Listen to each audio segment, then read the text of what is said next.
এবারে $10 million job করতে চলেছি একজন প্রফেশনাল অ্যাথলিট হিসেবে, আর আমি দেখাতে চলেছি এইটা আর $2 লাখ অ্যাস্ট্রোনটের কাজের মধ্যে পার্থক্য। এটা দুর্দান্ত।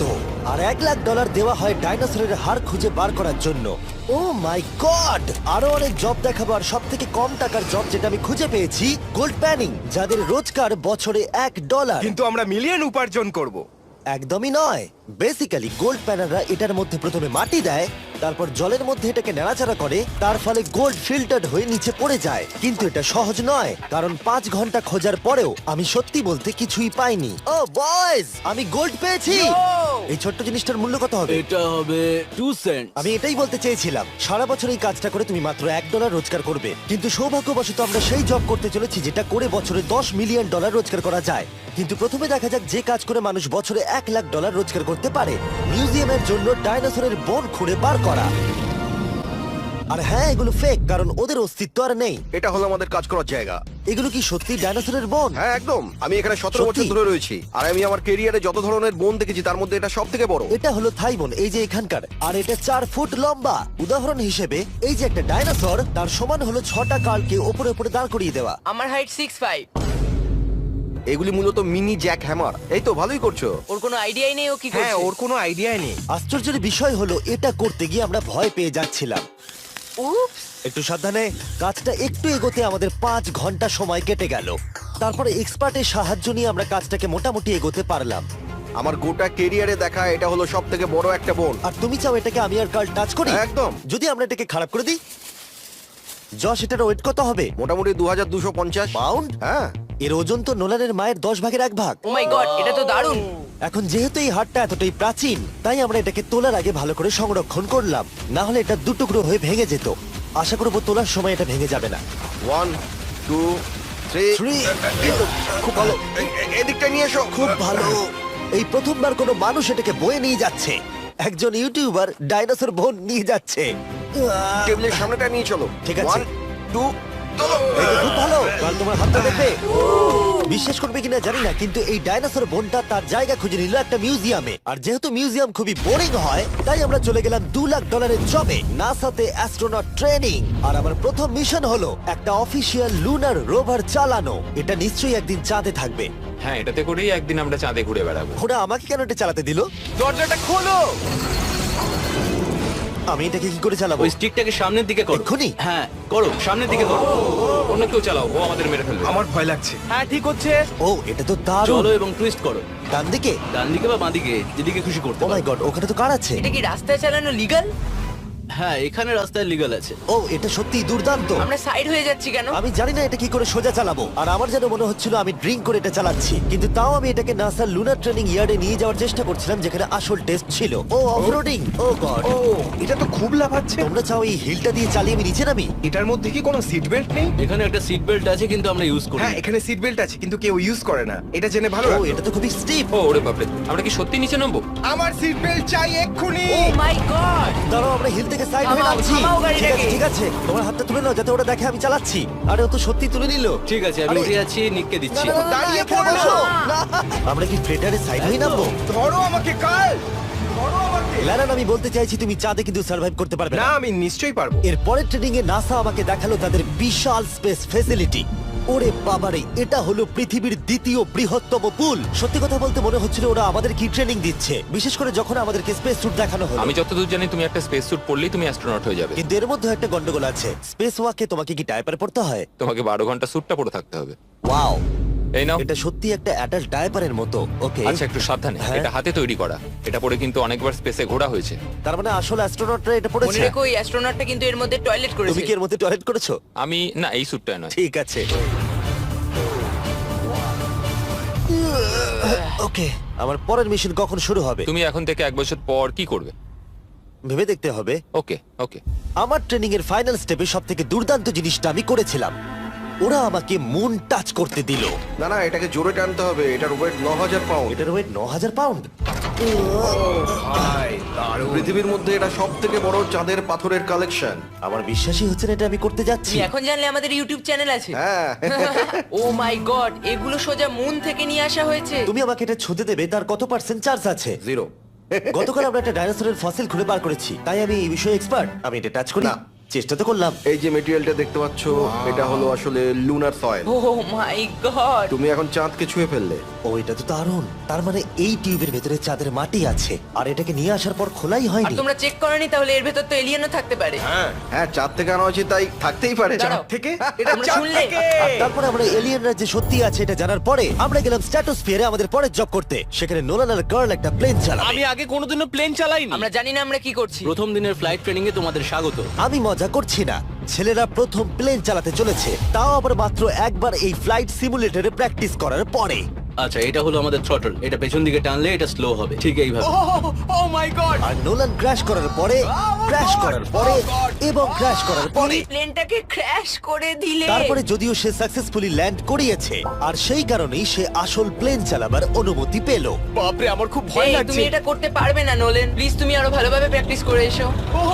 ও মাই গড, আমি এখন একটা প্লেন চালাবো। ও মাই গড, ওকে, তাহলে আমরা যাবো। তুমি তৈরি? হ্যাঁ, আমি একদম প্রস্তুত। Full throttle, approaching 60। কিছুটা কাঁপছে, কিন্তু তুমি এটাকে জাস্ট টিপ টেনে দাও।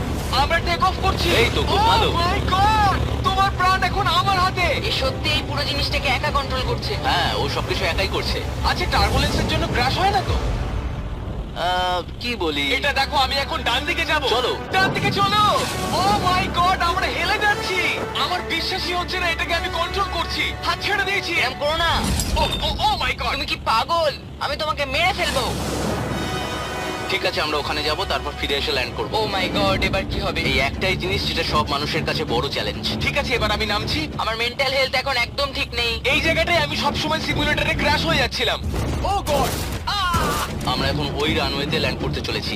ও মাই দাঁড়াও, গড। দেখো আমরা মাটির কত কাছে, তাই না? ধরে রাখো, ধরে রাখো, নিচের দিকে করে সোজা ধরে রাখো। ও মাই গড। সাবধানে শটলের উপর হাতটা রাখো। তোমাকে এটা পেছনে টানার জন্য অপেক্ষা করতে হবে। দীর্ঘ নিঃশ্বাস নাও। এবার আমরা নামছি।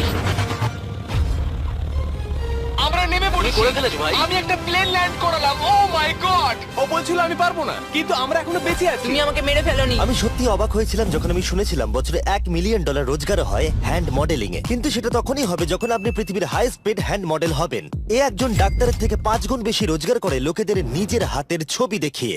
আর এ অনেক কাজ করে। আপনারা যে সমস্ত ব্র্যান্ডের নাম শুনেছেন মোটামুটি সব ব্র্যান্ডের হয়ে কাজ করেছে। সে পারিশ্রমিক হিসেবে $1 মিলিয়ন করে নেয় পার হ্যান্ড। আমি আর অপেক্ষা করতে পারছি না কখনো এটা করবে। প্রথমে ও আমাদের হাত এক্সামিন করবে। আমার মনে হয় না আজকে আমার দিনটা খুব একটা ভালো কাটবে বলে। ওকে, আমি যেটা দেখতে পাচ্ছি তোমার নোকের ওপর অনেক কাজ করতে হবে। ঠিক বলেছো। একদম। ওর হাতটা বাজে, বুঝলে? দেখো এর হাতে কার্লের থেকে কত বেশি লোম আছে। এর জন্য কি আমি বেশি টাকা পাবো? স্কিন টেক্সচারটা তোমার থেকে ওর অনেকটা ভালো।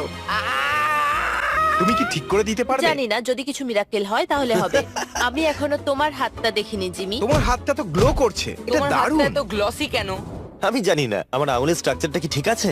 হ্যাঁ, এগুলো তো বেশ ভালো, কিন্তু এখানে একটু সমস্যা আছে, স্কিন সমস্যা আছে, কিন্তু এগুলো ঠিক করা যাবে। আমাদের হাতের উপরে অনেক কাজ করতে হবে, তারপর আমরা শুটের জন্য তৈরি হয়ে যাব, যেটা আমার আর কার্লের জন্য খুবই ইজি ছিল, কিন্তু লেজারের জন্য অতটাও নয়।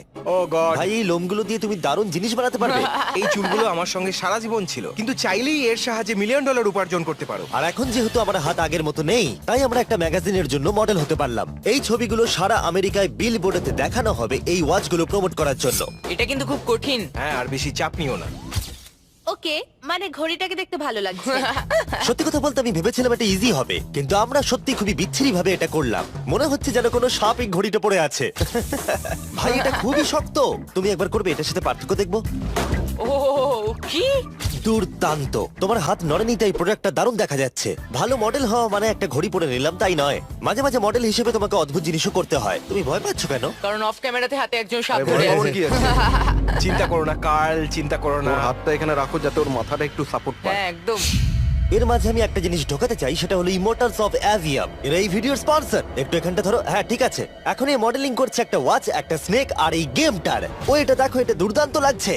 ইমর্টালস অফ অ্যাভিয়াম হলো একটা ফার্স্ট পার্সন ম্যাজিক শুটার, যেখানে তুমি জ্যাক নামের একজন প্লেয়ার হিসেবে এই পৃথিবীকে বাঁচাবে গার্ল। ও কি আমাকে বাঁচাবে?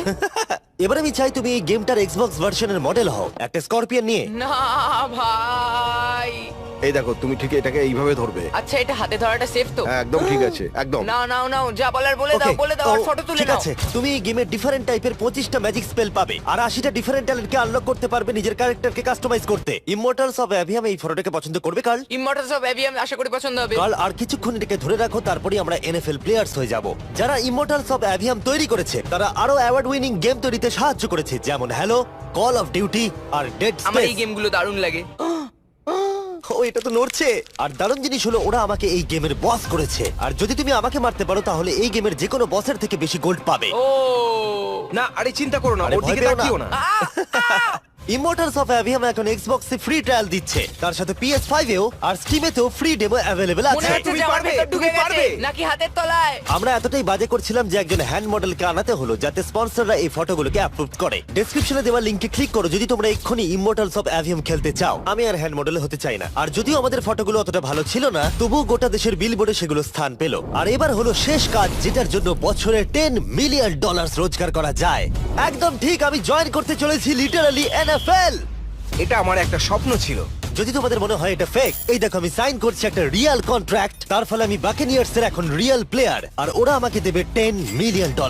আমি হয়তো এটা পাবো না, কিন্তু অ্যাটলিস্ট এটা অ্যামাউন্টটা তো বললো। না না, ডলারের ওপর ফোকাস করো। এখন থেকে এটা অফিসিয়াল, কংগ্রাচুলেশন। তাহলে আগামী 48 ঘন্টার জন্য আমি অফিসিয়ালি প্লেয়ার। তুমি এখন অফিসিয়ালি প্লেয়ার। কথা দিচ্ছি আমি হতাশ করব না। আমি কথা দিচ্ছি ও হতাশ করবে। কন্ট্রাক্টটা শেষ করেই আমি আমার টিম নিয়ে মাঠে নেমে পড়লাম 60,000 দর্শকের সামনে। প্রথম স্টেপ হলো ওয়েট ট্রেনিং। এটা হালকা হচ্ছে, ওয়েটটা একটু বাড়িয়ে দিই, চলো। এই তো খুব আমার ভালো। মনে হচ্ছে না ওরা আমাকে 10 মিলিয়ন হ্যাঁ, দেবে। খুব ভালো হচ্ছে। তুমি কি উইনার নাকি তুমি ফ্যালকন? খুব ভালো। আমি লক্ষ্য করলাম NFL প্লেয়ার হলেই তোমাকে উৎসাহ দিতে সবাই চাচায়। আচ্ছা এই জিনিসটা কি তোমাদের টিমের সবথেকে স্ট্রং প্লেয়ার করে? দেখা যাক এটা আমি একবার করতে পারি কিনা। ওরা এটা 12 বার করে? ওরে বাবারে। ওরা সাধারণ মানুষ নয়। আমি চাইবো না ওরা আমাকে ধাক্কা মারুক। আরেকটা, চলো তুমি পারবে। আরেকবার, কাম অন। NFL এত শক্ত কেন? তাদের টিপিক্যাল ওয়ার্কআউটের সাথে এটার পার্থক্য কতটা? অনেক বেশি। যাক, একটু মাথা ব্যথা তো দূর হলো। কিন্তু তোমাকে পরে ওগুলোই করতে ঠিক হবে। আছে। এরপরে আমি প্রথম প্র্যাকটিস করলাম টেম্পা বে বাকেনিয়ার্স এর ট্রেনিং গ্রাউন্ডে। আমি দেখা করলাম আমার কোচের সাথে। কেমন আছেন? তুমি কেমন আছো? ভালো। আর আমার নতুন টিমমেটদের দেখা সাথে। করে খুব ভালো লাগলো ভাই। আমার নাম শেখ। আমার তোমার ভিডিও খুব ও, ভালো সত্যি? লাগে। তারপর ক্যান্ডি বার, আর হ্যাঁ কালকেও। আর আমার নতুন টিমমেটরা বিশ্বাসই করছিল না আমি সত্যি করে টিমে সাইন করেছি, তাই আমি আমার কন্ট্রাক্টটা ওদের দেখালাম। এটা একই তো যাতে তোমরা সাইন তুমি তো করেছিলে? দেখছি আমার থেকে বেশি টাকা পাচ্ছ গো।